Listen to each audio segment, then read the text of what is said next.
hour and move through that. I'll do an introduction around the For Baby's Sake Trust and promoting our emotional safety plans for professionals. Then Innovating Minds, Asha will look at the vicarious trauma and professional wellbeing. We're then going to come together with Brenda Evans, our therapeutic lead, to have a roundtable discussion between ourselves.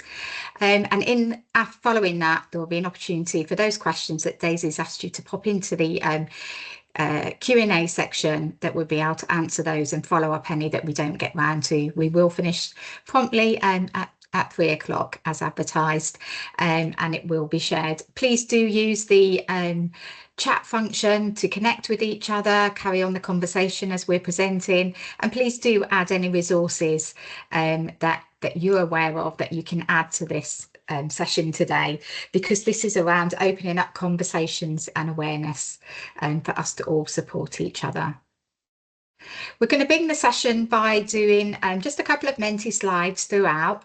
For those, most people may be used to using the menti.com. You can go onto the web browser and there's the user code at the top for you to enter, or just if you've got your mobile device, just scan the QR code there. And what this question is asking is, what are the key barriers you face as a professional to look after your emotional health and well-being? So I'm just going to give you a second. Daisy will probably be a guinea pig for me to tell me how much time to give you. It will populate, but then it will populate the slides that we'll circulate afterwards. But we'll just see if we can get a few responses in before we move on. Daisy can tell us that is working. Yeah, I have submitted one, but I can't see it popping up. So it could be that if we are having a tech issue there, then feel free to pop your messages. There we go. go. There we I had to click it. Never amazing. mind. Amazing responses. So there we can see all of those. And yeah, ones coming through is time, workload, high caseloads, capacity. So lots of trends, and please continue to add your responses. 145 responses. Thank you so much. That's great. And I think this will really feed into our presentation today. So just to introduce myself, I'm Judith Rees, Chief Operating Officer at the For Baby's Sake Trust, and I'm moving into my 10th year at the Trust. As we move into the webinar, it is all around emotional safety, but please do look after yourself during this session. We're talking about domestic abuse, trauma histories, triggers. And so please do use the resources we're talking about and reach out within your organisation or to us at the end of the webinar if you need further support. So let's just think about, while we're setting the context, while we're talking about domestic abuse, and clicked ahead, the scale of domestic abuse. 1 in 5 children in the UK experience domestic abuse, often while still in the womb. 1/3 of all parents have experienced a partner using abusive behaviour towards them. And 40% of parents who experience domestic abuse said it occurred during their baby's first 1,001 days from pregnancy until the baby's 2nd birthday. 40% of those parents who experienced domestic abuse during their baby's first 1,001 days didn't feel able to seek professional help at the time, and 1/3 said they didn't know where to begin to look for help. And sadly, only 10% received professional help at the time during this survey. So yeah, such a vast issue that we're addressing and working with, and a number of families that we're supporting across the agencies, charities, statutory services. Another Freedom of Information request did this year also estimated 50,000 babies referred to children's social care each year with domestic abuse as a factor. So this is really just setting the scene about why this work's so important to support those families, but also to support those professionals that are supporting the families, babies, children's. So a little bit about the Trust. How do we work? We work with the whole family. Our parents want to co-parent their baby. They're often motivated by the desire for their baby to have a better childhood than they experience themselves. We work with those that experience domestic abuse and those that use abusive behaviour. Experiencing domestic abuse impacts life chances for babies and children. Evidence suggests that exposure pre-birth until the baby's 2nd birthday can have the greatest impact. We prioritise safety for both the practitioners and for the parents. And the way we do this is that each parent has their separate practitioner, and our practitioners work to monitor the levels of risk by participate in group case management, robust supervision structure. Most of the referrals into For Baby's Sake come from children's social care, but we always work with a team around the family. So if we receive a self-referral, we will also always make contact with the local services and team around the baby. We work safely by building deep therapeutic relationships, and we work with expecting parents and offer support up until that baby's second birthday. And so real relational work, and measure baby outcomes along the baby's timeline, providing interventions and outcomes during this critical time in the baby's development. To demonstrate and to show the work of the Baby's Sake Trust, this is a short animation I'm going to show you. Many of you may have seen it before, but I don't apologise for playing it again. And it's delivered by voices of parents that went through the programme.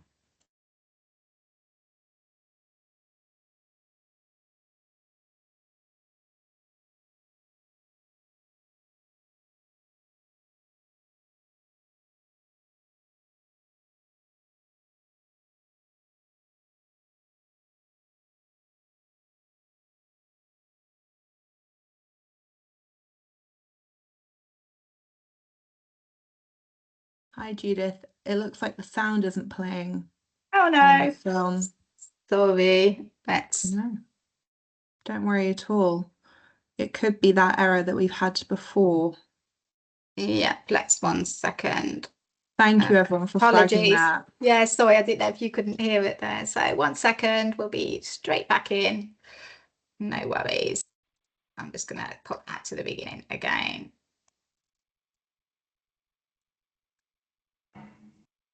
We good? The first few years are so important.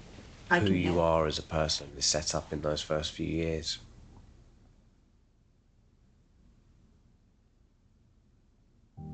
Both my mum and dad probably had their own challenges growing up. Certainly my mum did. My dad was an alcoholic. He was very angry, very depressed.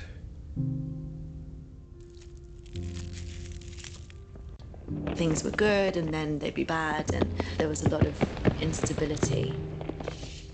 I was a teenage delinquent, stealing cars, selling drugs, just making a nuisance of myself. I learnt to be quiet and keep things inside, and then really escaped in my imagination, and that's where I came alive. I met my girlfriend. It was kind of like in the movies. It turned my world upside down. We had that bond. Within 2 months of that, she was pregnant. I think we both kind of went into panic mode. It was very stressful. The idea of being homeless and pregnant. Where are we going to get the money? We started having quite bad arguments. And he put his hands around my neck until I couldn't breathe. Which is what led us into For Baby's Sake. I kind of came into the program thinking, am I just broken beyond repair? The practitioner, she helped me find so much clarity. It triggered me into a very dark place. Obviously we were dealing with domestic abuse, but it didn't feel like we were just pointing the finger. He was very respectful, listened very carefully to what I was saying. How on earth are we going to have a kid? And just helped me come up with practical solutions. To be able to work through these self-destructive patterns, make some peace with the past, putting tools in place to keep me safe and to keep him safe too. At every stage we had someone that really was trained and knew what they were doing, explaining to us what our baby was going through. And we had more space for us to figure out our relationship. It's allowed me to heal and come into myself. What are you doing? It's given me confidence to be a good mum. I can be a bit less erratic now. I can live a normalish life and have a family. He has 2 parents that want to do whatever it takes to be the best parents they can be for him. He's had the best start in my family as far back as anyone can remember, and that is not an accident. I don't know how many times the two of us have said thank God for baby's sake. It's been life-changing. I think you agree, really impactful, showing how the programme works, how we keep parents safe, but also how we keep our practitioners safe. And so this is just the criteria that we were expecting parents in pregnancy up until the baby's 2, take referrals, as we've said, from social care teams, midwives, health visitors, and we deliver, depending on the regional site that we're working from, either hybrid, face-to-face, or can deliver the programme virtually. And the programme modules are divided, you can see there, by that, the beginning stage of getting started with comprehensive risk assessment phase, really looking at attachment focused parenting, and we use newborn behaviour observation and video interaction guidance, really looking at healthy expressions of feelings, guilt, shame, dissociation, and the deeper core element of the programme, looking at the inner child work. All through, we're building self-esteem and promoting healthy relationships. And we have no agenda whether parents stay together or not. It's about safe co-parents with the baby at the heart of the work. Just got another, hopefully Mentee's going to come here. So those that are on your Mentee, that's your number if you've just joined us, or please scan. What does emotional safety mean to you? If you could pop those responses in. Well, is the tech going to be kind? It is. And there we go. We can see lots of people using the same phrases there. It's about security. It's about being listened to, supported, heard, empathy, kindness. Brilliant. Lots of fantastic words, and that will let that continue to populate there. And I think as we move into Asha's session as well, a lot of that she'll pick up on.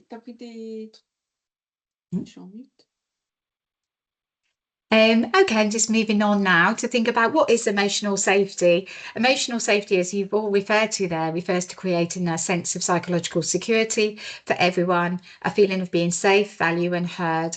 It allows individuals to express themselves without fear of judgment or retaliation. For those experiencing or using abusive behaviour, emotional safety can be a lifeline, helping them navigate complex emotions and relationships. For all practitioners and professionals in this space, emotional safety is essential to maintain emotional and mental well-being. So what is emotional safety planning? This is a structured approach to support someone in identifying emotional triggers, understanding how stress and trauma affects them individually, and developing personalised strategies to manage difficult situations and feelings. Why is emotional safety important for professionals working in domestic abuse? For professionals across health, social care, education, the charity sector and more, integrating emotional safety into your practice can transform how you engage with those affected by domestic abuse. Fostering emotional safety means building trust, establishing open, non-judgmental communication, empowering individuals, helping yourself and those you work with to regain control by recognising their strengths and coping mechanisms, creating a space for healing, encouraging yourself and those you work with to explore their emotional safety and honesty.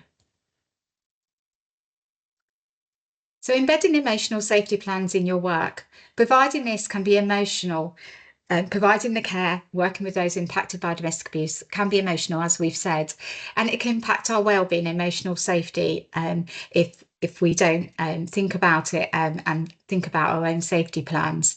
At the Trust, we developed emotional safety plan resources with Best Beginnings to guide and supporting professionals as well as parents' own safety plans. Writing an emotional safety plan can help professionals to establish strategies for emotional self-care, manage stress and build resilience to maintain emotional and mental well-being. These plans focus on helping professionals and those you work with identify those triggers we've talked about, really develop those individual calming strategies and build support networks. I'm just going to give you, these are on our website, and some of you may have come across them. They're there, as I said, to be able to work with parents, and originally designed to work in pregnancy, birth and beyond, but they can be adapted to work with any age group or with any professional.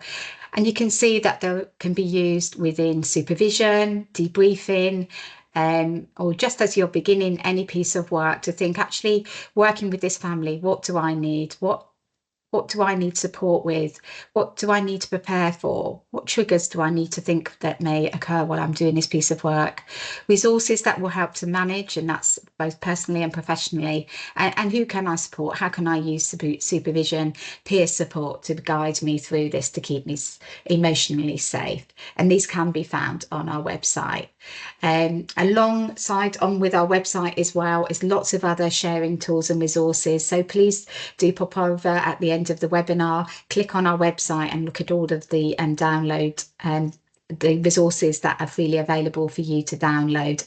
And please do reach out if you want to know more about the emotional safety plans or and training for yourself or your organisations.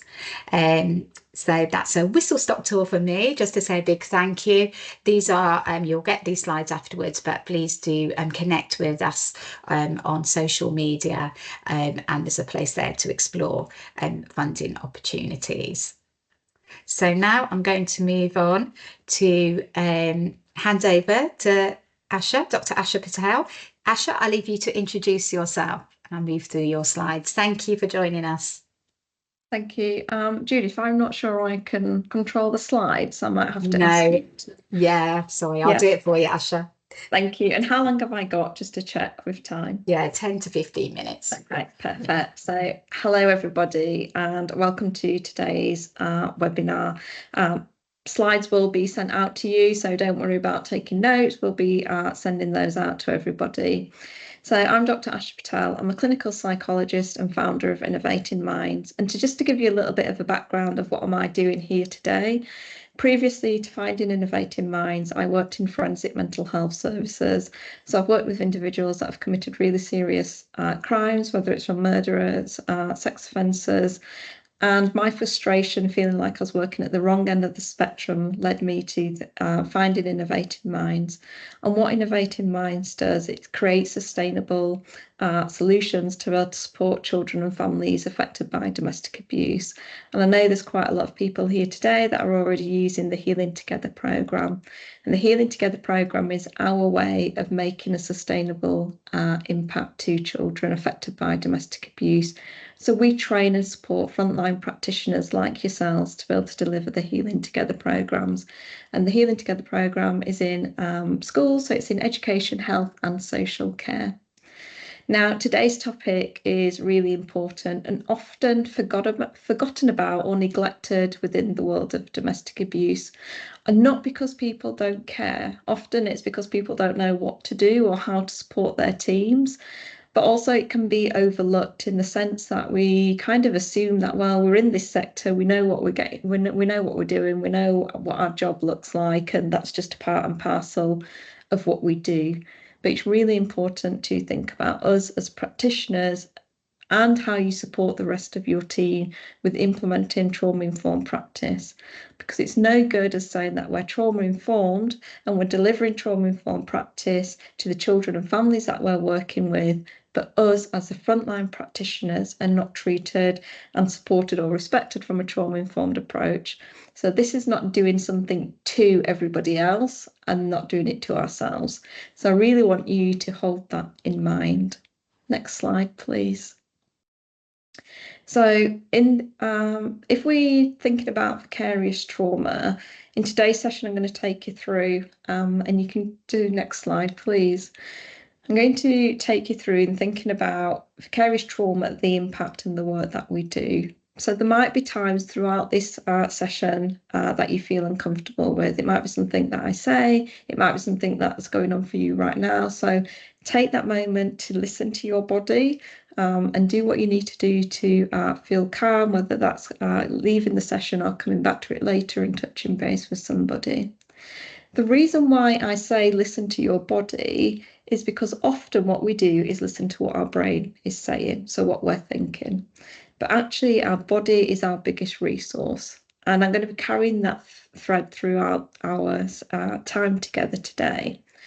Often what we think about is, well, we rationalize things. So we start to think, okay, well, this is what I do. It's not great, or I hear lots of difficult things all the time. It's okay. I've coped with it before.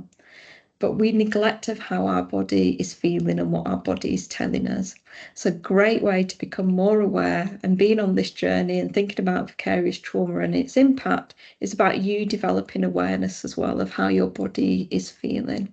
So really looking out for those physical signs, because if you think about it, our body is actually bigger than our brain. So our body is taking in so much information constantly, scanning for information all of the time from external sources, but also internally. So really be mindful about how your body is feeling, and don't dismiss how your body is feeling using your brain, your rational mind, to counteract the communications, the messages that it's sending to you. Next slide, please. So vicarious trauma and its impact. Whether we all are going to admit it or not, we all will be affected by vicarious trauma based on the nature of the work that we do, and because we care. Because we have empathic relationships with the children and families that we work with, we'll naturally be at risk of experiencing vicarious trauma. Now, vicarious trauma doesn't mean that you're weak or there's something wrong with your practice or you're not an experienced practitioner. And often I hear, well, I've been in this role for 20 years or X amount of years. I've seen everything, I've heard everything, I've come across it before. I leave my work at work and I go home. What actually my response to that is probably you need the most support, because of how much that trauma that you've been exposed to. And when we talk about being exposed to trauma, it doesn't mean that you've actually been in that moment. It's things around hearing other people's stories, it's reading things, it's been a part of the system. It might be safeguarding matters that you're involved in. Can you just click again, please, Judith? So anyone that have had this exposure, you're more likely to experience vicarious trauma.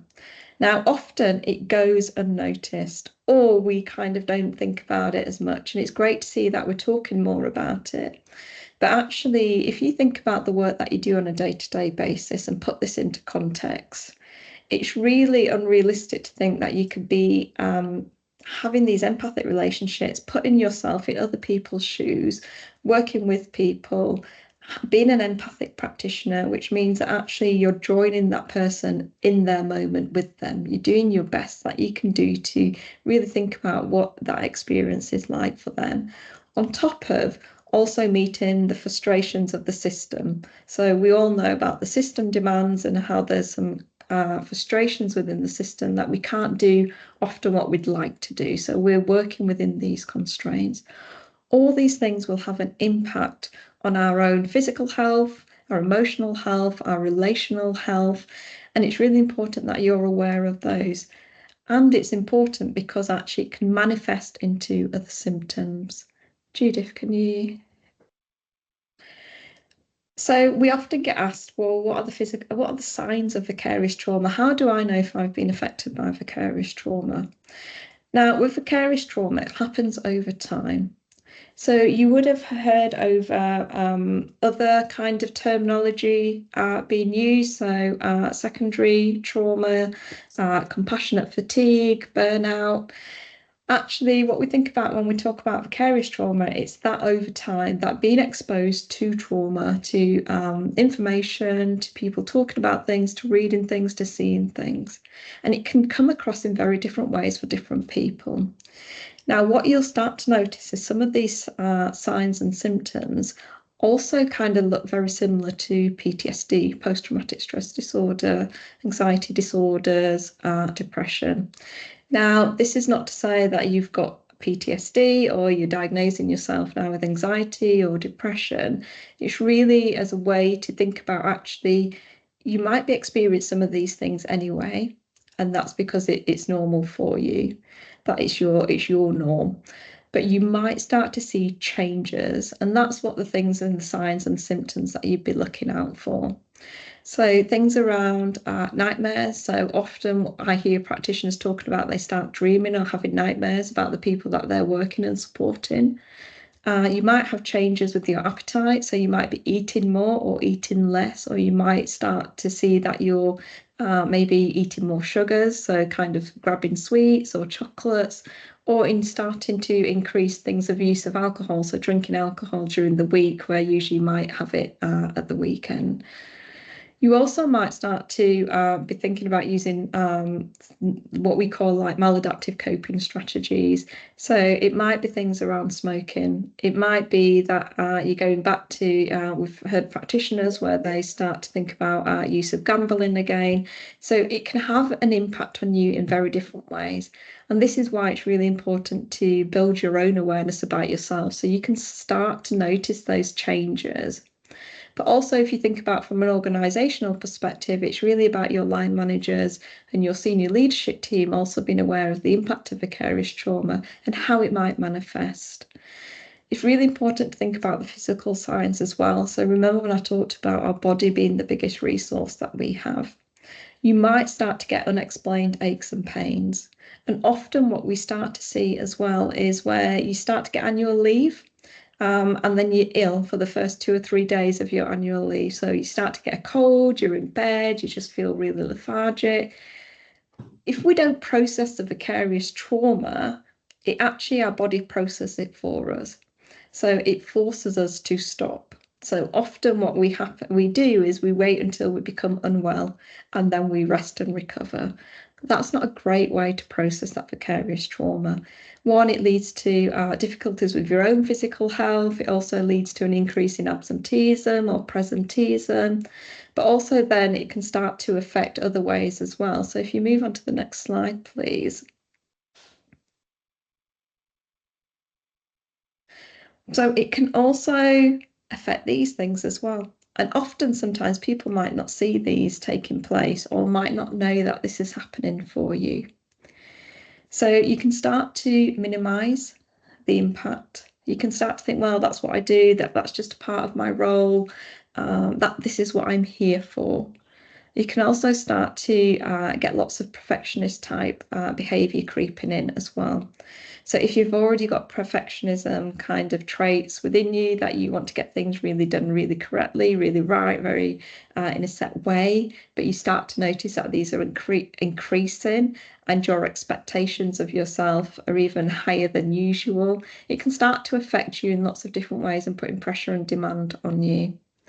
Now, from an emotional point of view, you also might start to feel quite anxious a lot of the time. So you might physically be feeling anxious as well. You might start to be feeling uncertain in your role. But also you can start to change that as well in terms of your social interaction. So these can become protective behaviours for you, for your body to start to feel safe and calm again, as it might be withdrawal and isolation. You also might start to see changes in the home as well. So you might be managing it really well at work and thinking, okay, I'm getting by my colleagues. But at home, what you start to do is either you start to become quite irritable and quite intolerant of your family.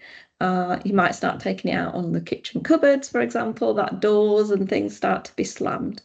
But also you might start to change in your interest in sex. And changing parenting style as well. So sometimes you can maybe be overprotective, or you might start to change or shift boundaries that you'd normally have with your parenting and your routines. So I really want you to think about actually, what is it that I do when I'm feeling in this way? What happens and how do I respond? And having that open dialogue with whether it's with yourself or that you're able to share it with your line manager really helps you to start thinking about that, building awareness of what happens when it does start to creep in. And obviously we do want to be thinking as well about the long term and how we'd reduce that to minimize the risk of it getting to the extreme end. But you can be thinking about actually, what does that look like for me? What do I typically respond with? Next slide, please. Now, keep going is your normal. You just keep going on with it. You just keep thinking, I've just got another day, just another week. Once I've done this to-do list, this will happen. Once I've got this family and they're in this space and X, Y, Z. But vicarious trauma doesn't respect any of that. It doesn't respect how amazing you are, how dedicated you are. It's going to process in your body.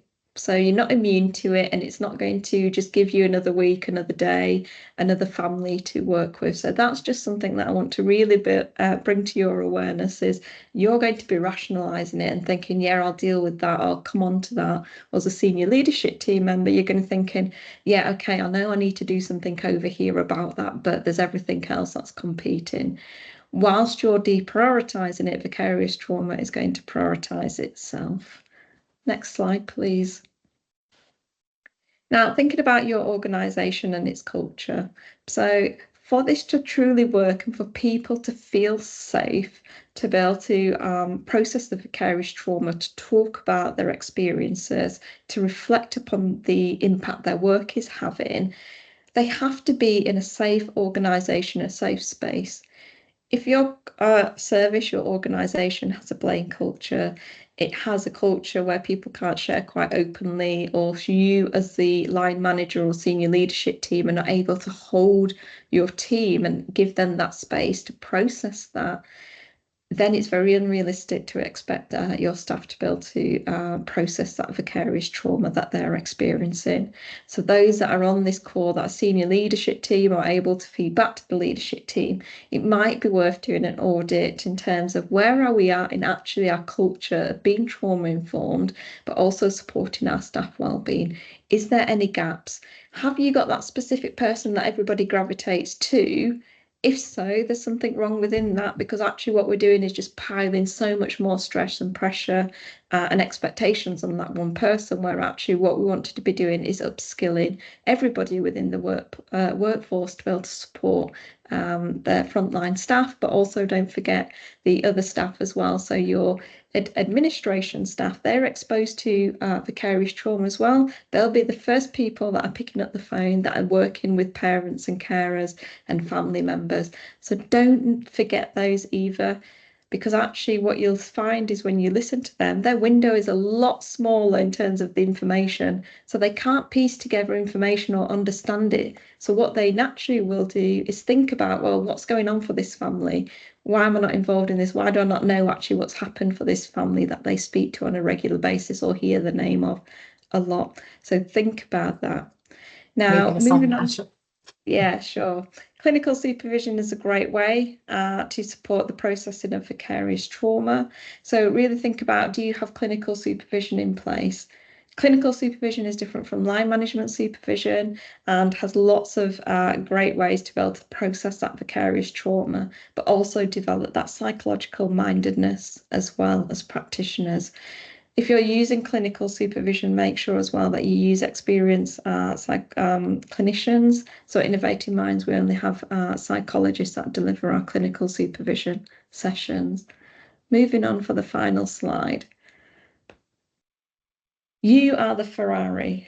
Get to know yourself and look after yourself. Often, if we had a Ferrari, we wouldn't neglect it in the way that we neglect ourselves. And that is vicarious trauma. It's thinking about, how do we support the work that we do? How do we do what we do and be the best to show up for the children and families that we work with? If you're not able to process the vicarious trauma, if you're not in a good place, then actually we're doing a disservice to those that we're trying to help and support. I'm going to stop there, and if there, I'll look at the questions and answers as well, but thank you all. Thanks, Asha. And that's your slide there for people, but people will get the slides, won't they? So we'll get that information. I'm going to stop sharing as we move into the questions, and I'm going to hand over to Daisy to look. I don't know what's in the Q&A, so I'll let you lead this section, Daisy. Yeah, of course. Thank you, Judith, and thank you, Judith and Asha. It's just so brilliant to hear from you both and to hear how organisations are taking a really hands-on approach to addressing this topic. before we go to the Q&A, we'll have our roundtable discussion. So really happy to have Asha and Judith here to answer some of my questions that I've prepared, but we also have from the For Baby's Sake Trust, Brenda Evans, our therapeutic lead. So we've got another voice in the mix, which is really exciting. Brenda, I will start with you just to give Asha and Judith a little break from chatting, if that's okay. Brenda, could you tell us more about how the For Baby's Sake Trust works to create a trauma-informed environment for its teams, and are there specific practices and policies in place that other organisations could to bring in to help them to address this issue as well? Yeah, sure. There are 5 key principles of trauma-informed practice, and the first one is safety.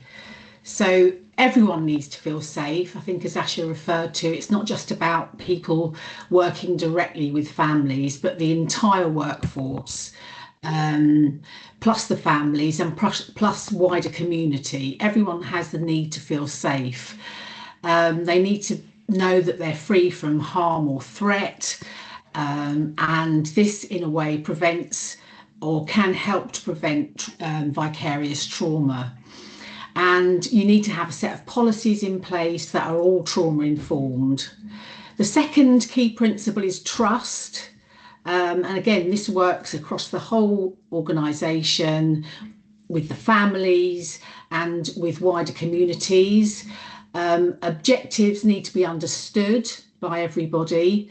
There needs to be transparency when discussing those objectives, and there need to be explicit expectations, so no one's left wondering what they need to do. And this creates an atmosphere of safety for everybody. And no organisation should really, if they're working in a trauma-informed way, should make promises that they can't keep. Choice, this is another big one. Everyone needs to have a voice in an organisation, as the families do. And so choice is a really important thing to consider. They need to be listened to. You need to understand what their needs are, and you need to be able to explain what choices they have. The next thing is collaboration. It's asking what people need, and within the workforce to ensure that there's formal and informal peer support and mutual self-care. These things are really important. And to adopt a policy of working alongside, rather than you being here and everybody else is here, you have to work collaboratively alongside the families and alongside all staff members. The fourth one is empowerment. And that starts by validating how people feel. Formal and informal support again, listening to the needs and support everyone to make decisions, the best decisions for themselves. And finally, there needs to be cultural consideration, so that we move past cultural stereotypes based on gender, sexual orientation, age, religion, disability, whatever it might be. And we give people what they need, and those things are not part of the solution. And leverage the healing power of, cultural connectedness. It's really important that we do that. So they're the key principles of a trauma-informed approach. So that's what we aim to do. Thank you, Brenda. Judith and Asha, I don't know if you have anything to pick up from that before I throw another question in the mix. Over to you, Asha. Yeah, no, for me, I think it's what does that look like in practice? And when you're questioning, are we trauma informed? Have we got those principles built in? You'll feel it. So when people are questioning it, or we have it, because often it's used as a tick box exercise as well. It's become quite a buzzword. You'll feel it as an organisation. You'll feel it how people respond to you. You'll feel it in terms of the language that you use, and constantly question, okay, is that the right terminology? What does that look like in practice? And how are we as the practitioners embedding that in our day-to-day lives?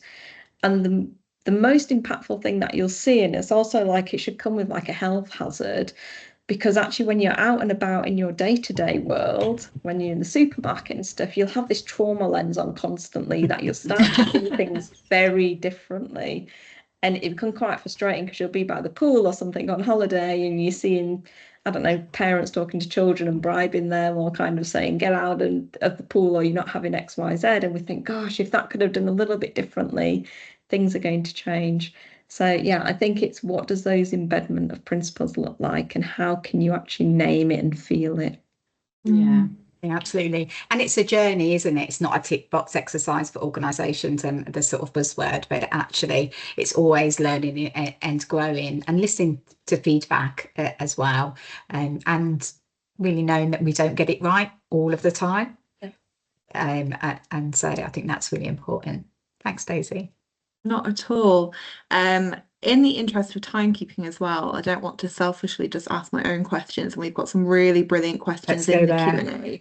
So I might divert to that and everyone can kind of pick up on each other's answers. I want to answer kind of as many audience questions as we can. So I'm going to start with something which harks back to perhaps your end of the presentation, Judith. Josiah Taylor says, do you find that there are some perpetrators who will go through the motions with your programs, so both for Asha and Judith and Brenda, to show that they can co-parent, but actually are not at the right stage to engage properly, or don't recognise the change that they actually need to do, the change they need to make in order to make themselves look better for court or social care? Brenda, do you want to pick that up? Yeah, I mean, I think that's always a possibility, but working in a therapeutic way where you establish really meaningful relationships with these people. And you need to remember, we work with families for up to 2 years till the baby reaches the age of 2. So I think that our therapeutic practitioners are very clued into the motivations of people using abusive behaviours, and they're not afraid to challenge, but in a trauma-informed way. And I don't think that they really do have the opportunity to just pretend that they're changing, because evidence would suggest that that doesn't happen. And we have a great deal of success with people that are using abusive behaviours. Not 100%, that would be wonderful, but again, nothing's perfect. But you usually find that if they can't adhere to what we're trying to achieve with them, maybe it's not the right time, or maybe not the right process for them.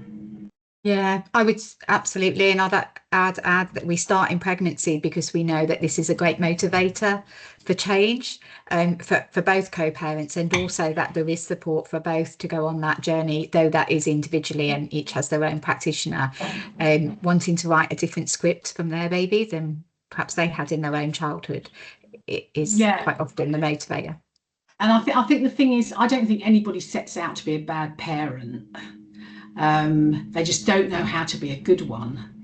And I think when they start to realise that by doing the work that we do with them, they're going to be given that opportunity to be a good parent, and it's something they can't refuse, really.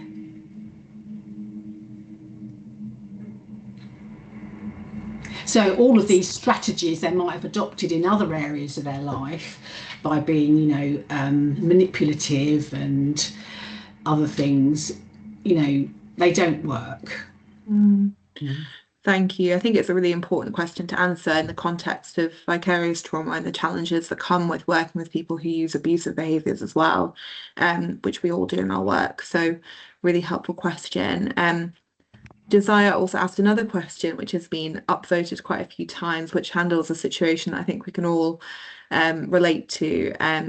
They ask, when dealing with the fact that you may need to take a day or some time off, unplanned and short term, because of the impact of this work on you, how is it best to handle the feelings of failure or letting clients down? I'm always really mindful that I am then potentially letting clients down. My manager and my team are brilliant and we all work together well, but the few days I've had to take, it really personally made me feel that I'm letting my clients down.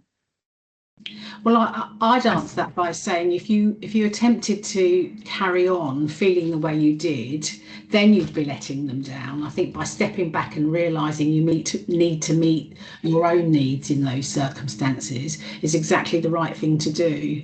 And I think if you view it from that perspective, the impact of letting them down, hopefully you'll feel less because you're not. I would also say is having structured time built in advance, so not waiting until you feel like, oh my God, I need some time off. Actually, so for me, I do it once a month. So I kind of know when I'm hitting maybe a 4 or 5 week kind of cycle that I need time off. So I'll pre-block time out of my diary to, it might be that I'm still in work, but I'm just not taking certain meetings or whatever on that day. So being proactive about it and letting your team know or booking your annual leave in advance, that knowing that actually this is time for me, so I don't reach a point where actually I'm having to cancel things and then feel really like you're letting families down. So yeah, get that time structured and blocked in your diary and know why it's there. I think that's a really good point about saying you actually don't need to think you need a day from work. It's a day reflection time or catch up time, isn't it, in work? But it's Yeah, no, and it that's a could good be things advice. like admin tasks or I don't know, other things that you could be helping somebody else within the team that it's different to what you Pressure usually on. would do. Yeah. Yeah. Brilliant, thank you all. I think it was a great question. And building on that, Claire has asked in the Q&A, how do you think we can encourage larger organisations to foster really safe environments which allow staff the ability to address vicarious trauma consistently? Asha. So yeah, we see that quite a lot. So I would definitely say it starts from a top down. So you're doing a top down and a bottom up approach. So a top down is getting senior leadership team on board, and maybe it's educating them in terms of the impact of vicarious trauma, particularly because sometimes they might be removed from the front line, but they might not know that they're also at risk and probably are experiencing vicarious trauma because they're holding the rest of the team. And holding the team means actually you're supporting and caring for them as well. And then a bottom-up approach is also educating everybody else as well and letting them know actually what that culture would look like or could look like, what that would feel like. What does it mean to engage in things like clinical supervision? Often we get organisations that are like, yeah, we're going to give everybody clinical supervision.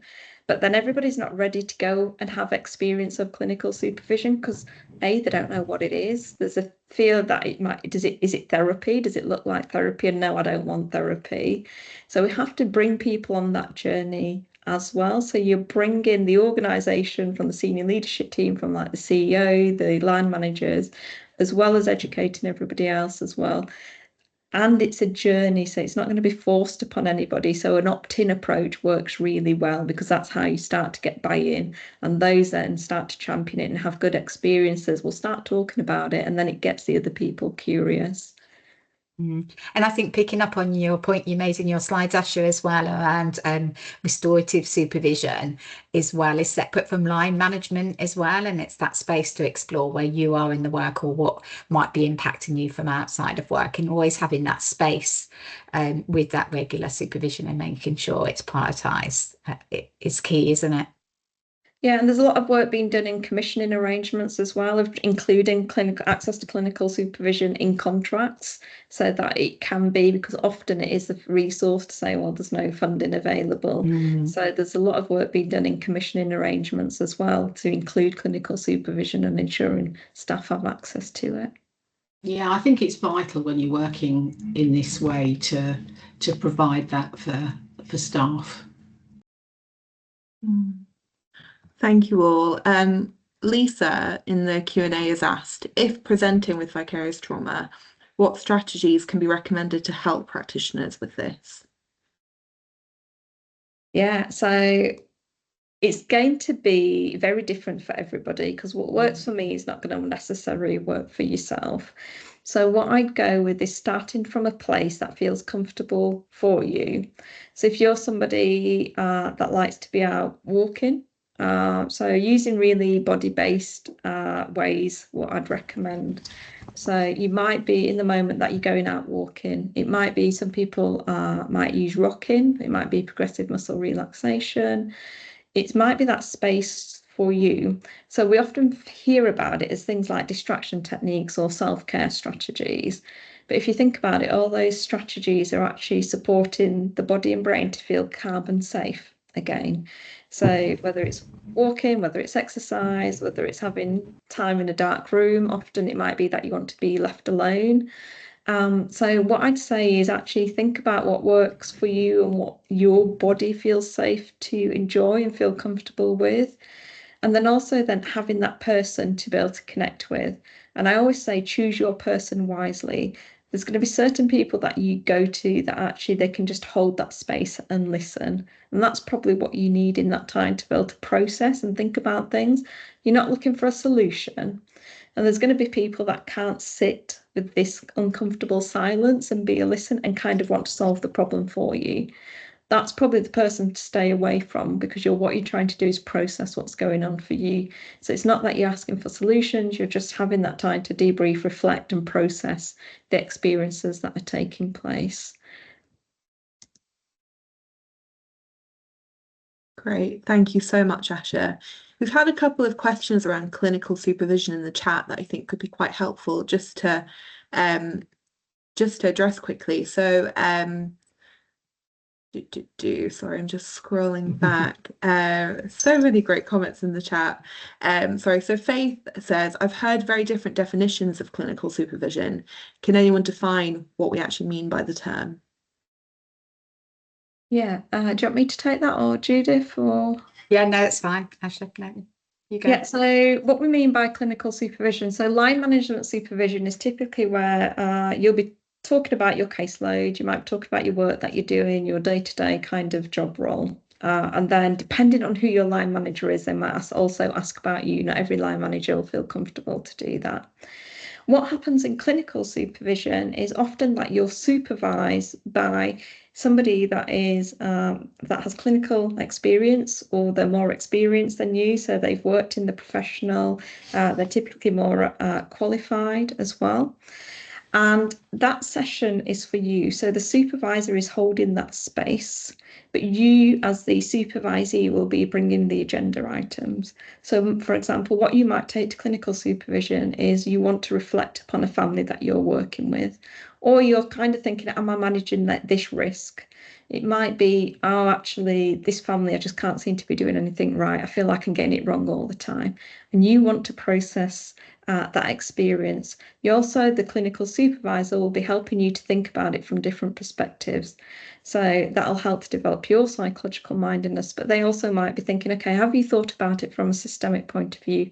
Have you thought about it from a psychodynamic point of view? Have you thought about it from a risk or about their engagement previously with services? So taking it from different perspectives. They also might start to support you in identifying resources to access support from. If you have one-to-one supervision, then that's obviously just you and them, so you kind of might get in more in depth. There might be a little bit of crossover in terms of your own experiences and your own biases. This doesn't mean it's therapy, but it's been bringing that awareness of actually what is it that you've experienced or your own thoughts about something. So is there a family that you're working with that's actually triggering something personally for you? In group clinical supervision, you'll have other people there, your colleagues there, and you'll start to set agenda items quite early on at the start of your session. And you might then say, actually, we want to focus on this. In group clinical supervision, you also get the perspectives then of your colleagues and other people saying, well, what about this? Or kind of, how is this feeling? Or when I've been in this situation, this might happen. So with clinical supervision, it can be quite structured. It's like a semi-structured framework, but the clinical supervisor is experienced to be able to support you to process that and hold that space and keep it safe for you. So yeah, when you're thinking about, is it clinical supervision? If you've got something open-ended and it's just an informal drop-in, clinical supervision also tends to be structured. So it might be every 4 to 6 weeks. It's not informal, it's not drop-in, it's, oh, I can't be asked to attend this time kind of thing. That's not what it is. That's kind of more reflective practice type thing. So there's a commitment to clinical supervision, whereas informal reflective practice discussions are more kind of ad hoc and less structured. Thank you, Asha. I think it's coming through really strongly in the chat. Either on one side, people are really happy to have clinical supervision as part of their work and really grateful for it, or people are crying out for it. So I think this could be a great next step in kind of advocating for that in the workplace, to for people to start this journey of kind of protecting their own emotional safety at work. Just before we move to wrapping up, I just had one more question for all three of you. Just a little something for people to take away. I guess I wanted to ask, what practices help you personally maintain your own emotional safety, and how do you extend that to the teams that you manage? Just do a quick, I'll just do a quick one for myself. I think it is doing what Asha says, that over the years that I've practiced is listen to my body. I've learned to do that to keep myself safe after working, over 40 years within this space. And for me, particular, it is being able to, when I shut off, my grandchildren help that, because it's through play, and we know that anything that is, through therapeutic or play or colouring is to do that, and that really supports me. So that's my takeaway. Brenda? Yeah, similarly, family, knowing, getting to know yourself really well, and what you need at any given time. We know the body keeps the score, so listen out for all of those indicators that are telling you things aren't quite right, and being really selective about who you spend your time with and what it is you do. Yeah, for me, I've not been great at it, and I post on LinkedIn. So if you do want information on that, so because often for me, I've struggled to find things to help me switch off, because I just love what I do so much. So what I've started to do, and what we do as a culture within Innovating Minds, is find ways of switching off. So there's set times in that we work. There's no way that everybody else is expected to work, and I work quite flexibly as well. So I have a 2-year-old, so I have Mondays off. You will see me online, but it's when I choose to go online. So this is the boundary that I've set for myself. That's not because I have to, it's when I choose to. And just really taking advantage of actually using that time, being in the garden, or going out for walks, podcasts and stuff. Anything in that moment. For me, I don't have one specific thing. So it's what I feel like in the moment that I go and do. So I listen and go with that, because I've not found that perfect thing that is my go-to yet. And it's trying to be role models for our teams. We don't get it right all the time, because, like you say, we've worked in this field because we're passionate about it, and I know our teams are listening today as well. But it is, that's the culture that we try to cultivate within the Baby And I Safe think Trust. Given the high number of attendees to this webinar, definitely shows the need and why everybody's interested in this, because actually we might have not found that, and that's okay as well. But what I'd say is start to build that awareness of it, and then gradually do things about it, because you're not going to fix it overnight, because that doesn't happen either. No, but by finding that means we continue to do what we love. When we find those ways of keeping ourselves safe, it means that we can continue to work in this space safely for all of those families, children and babies. So thank you, Asha. I think we're coming up to the 3 o'clock. Do you want me to reshare just to show the last slide? Yes, please, Judith. And wrap up 1 second. Yeah, thank you so much, and thank you for everyone's patience. I know we're running a little bit over, but for anyone who's still here, I think we've got one more mentee, and then we'll just tell you very quickly about our next event coming up. Judith, can you flick through from there? Is it showing? Can you see it? I can see Asha's contact details. Empowered? Yeah, it's working. Do you feel more empowered to prioritise your self-care at work following this session today? The short session, but it impacted lots, and it's been great to hear from Brenda, Asha, and work at the Trust. And so we've got some responses coming in there, and it's definitely from those that are still with us and are still doing that. And it's lovely to see those balls bouncing I'm calling them tennis balls that are bouncing into, they're definitely there. And that will still be collecting those. Please still add them. As we move on to the next slide, Daisy, do you want to introduce this last slide? Yeah, of course. So we're really excited to be having a webinar in almost exactly a month today on May 7th, which will be completely free for you to attend. You can just scan the QR code there to learn more and sign up, and we hope to see lots more of you there at our future events. Just thank you so much to Innovating Minds for joining us today and for bringing such incredible insight to this discussion. Please do contact Asha. Her details in the slides, and you can contact For Baby's Sake at welcome@forbabysake.org.uk as well.